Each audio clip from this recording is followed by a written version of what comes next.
Hi, Don.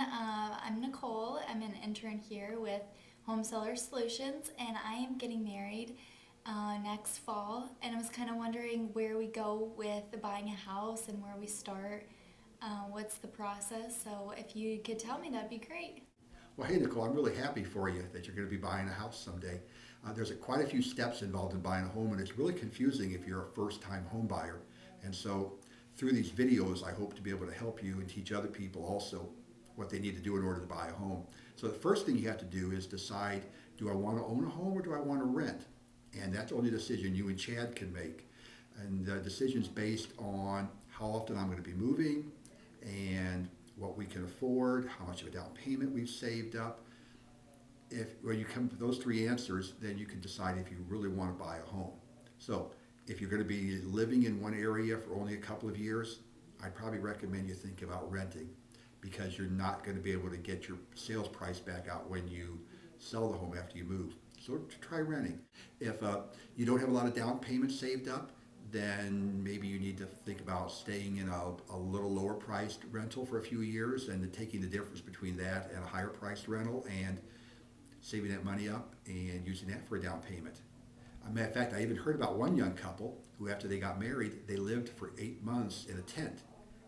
Yes, a tent. And they took all that money that they saved and they actually used it to buy a house. They had $20,000 saved up by the time they did this. So pretty amazing what you can do to save money if you really want to buy a home someday.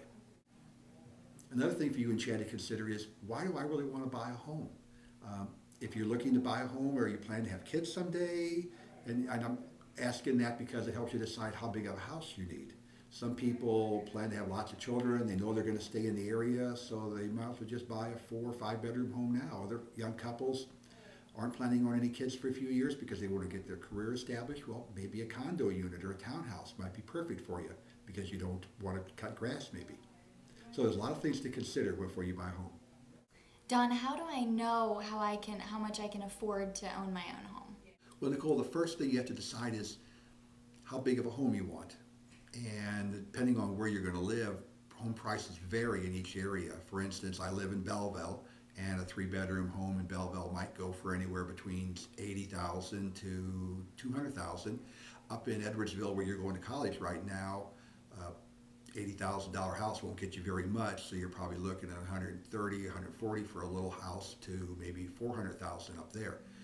So you need to decide that first. How big of a house payment do I want to have? And to do that, you need to talk to a loan broker. You'll need to deal with a loan broker or a banker, somebody who can help you figure out exactly how much you need. You also need to consider, how steady is my income going to be? Because I know you're just about ready to graduate university next year. And so if you're like most young couples, you're just starting out. You're not going to have a lot of money to put down for a home. So you need to start saving that down payment.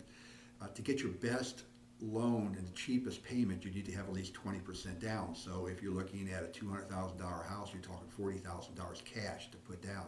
That's a tremendous chunk for a young couple just finishing up in college. But some people can do that. And when you put down less than 20%, then you have other fees that get tacked on by the lender. There's a thing called private mortgage insurance, and you're at a little higher risk rate to the lender, so they'll charge you a little bit more interest. So there's a lot that kind of goes into knowing how much home you can afford.